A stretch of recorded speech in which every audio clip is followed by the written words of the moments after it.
ദൈവനാമത്തിന് മഹത്വമുണ്ടാകട്ടെ. ഉൽപ്പത്തി 17-ാം അധ്യായം. ഇസ്മായേൽ ജനിച്ച് 13 വർഷങ്ങൾ കഴിഞ്ഞപ്പോൾ ദൈവം വീണ്ടും അബ്രാമിന് പ്രത്യക്ഷനായി. ഈ പ്രത്യക്ഷതയും പഴയ നിയമത്തിൽ കാണുന്ന ഒരു ക്രിസ്തു ദർശനമായിട്ടാണ് ജസ്റ്റിൻ മാർട്ടിയറെ പോലെയുള്ള സഭാപിതാക്കന്മാർ പഠിപ്പിക്കുന്നത്.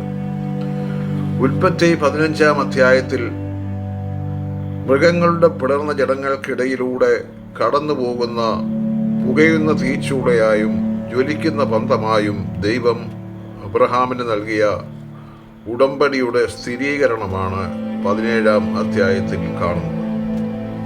താൻ എൽ ഷദ്ദായ്, അതായത് സർവശക്തനായ ദൈവം ആണെന്ന് കർത്താവ് അബ്രഹാമിനെ വെളിപ്പെടുത്തുന്നു. ഉൽപ്പത്തി 17-ന്റെ 1-2 വാക്യങ്ങൾ.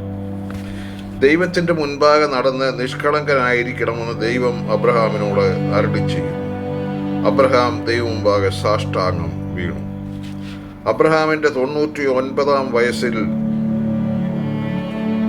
പുതുക്കുകയും ഉറപ്പിക്കപ്പെടുകയും ചെയ്യുന്ന ഉടമ്പടിയുടെ പ്രധാന വാഗ്ദാനം സന്താന ബാഹുല്യവും ബഹുജാതികളുടെ പിതൃത്വവും ആണ്.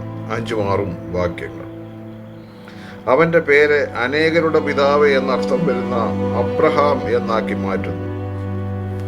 ദൈവത്തിൻ്റെ സ്വയം വെളിപ്പെടുത്തലും സന്തതികളുടെ ബാഹുല്യവും മാത്രമല്ല, കനാൻ ദേശം മുഴുവൻ അവർക്ക് ശാശ്വത അവകാശമായി നൽകുന്നതും ഉടമ്പടിയുടെ ഭാഗമാണ്. വാക്യം 8. 9 മുതൽ 11 വരെയുള്ള വാക്യങ്ങൾ വായിക്കുമ്പോൾ ഉടമ്പടിയുടെ അടയാളമായി 8-ാം ദിവസം അഗ്രചർമ്മ പരിച്ഛേദന ഏൽക്കണമെന്ന് ഉള്ള കാര്യം നിയമമായി പ്രഖ്യാപിക്കുന്നത് കാണാം. സാറായിയുടെ പേര് മാറ്റി സാറ എന്നാക്കുന്നു. വാക്യം 15. അവളെ അനുഗ്രഹിച്ച് അബ്രഹാമിന് അവളിൽ സന്തതി ജനിക്കുമെന്നും അവൾ ജനതകൾക്ക് മാതാവായി തീരുമെന്നും രാജാക്കന്മാർ അവളിൽ നിന്നും ഉത്ഭവിക്കുമെന്നും ഉറപ്പു. 100 വയസ്സായ അബ്രഹാമിനും 90 വയസ്സായ സാറായിക്കും ഇനി മക്കൾ ഉണ്ടാകുമോ എന്ന് അബ്രഹാം ഹൃദയത്തിൽ പറഞ്ഞു. അവൻ കവിണ്ണു വീണ് ചിരിച്ചു എന്നാണ് ബൈബിളിൽ പറയുന്നത്. ഇസ്മായേൽ നിന്റെ മുൻപാകെ ജീവിച്ചിരുന്നാൽ മതി എന്നും അബ്രഹാം ദൈവത്തോട് പറയുന്നു. എന്നാൽ ദൈവം അരുളി ചെയ്തത് അങ്ങനെയല്ല, നിന്റെ ഭാര്യ സാറ തന്നെ നിനക്കൊരു മകനെ പ്രസവിക്കും. നീ അവന് ഇസ്ഹാക്ക് എന്ന് പേരിടണം. ഞാൻ അവനോടും അവൻ്റെ ശേഷം അവൻ്റെ സന്തതിയോടും എൻ്റെ ഉടമ്പടി ശാശ്വത ഉടമ്പടിയായി ഉറപ്പിക്കും. അബ്രഹാമിനെ പോലെ സാറായും ഉള്ളിൽ ചിരിച്ചതായി 18-ാം അധ്യായത്തിൻ്റെ 9 മുതൽ 15 വരെയുള്ള വാക്യങ്ങളിൽ കാണുന്നു.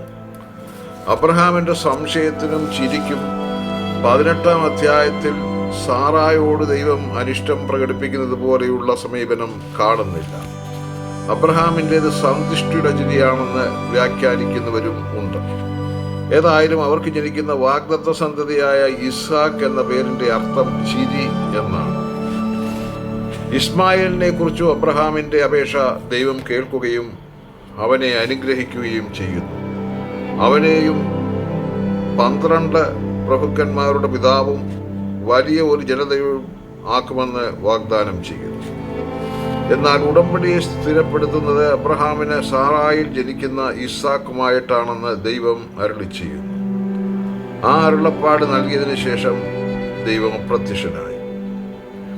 ഉൽപ്പത്തി 12-ന്റെ 4-ലും 22-ന്റെ 3-ലും കാണുന്നത് പോലെ ഇവിടെയും അബ്രഹാം ദൈവത്തിൻ്റെ കൽപ്പന പൂർണ്ണമായും അനുസരിച്ചു.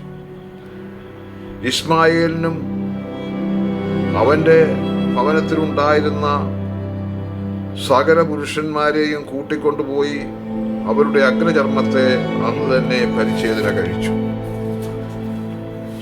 അബ്രഹാമിന് 99 വയസ്സും ഇസ്മായേലിന് 13 വയസ്സും ഉള്ളപ്പോഴായിരുന്നു ഇത്.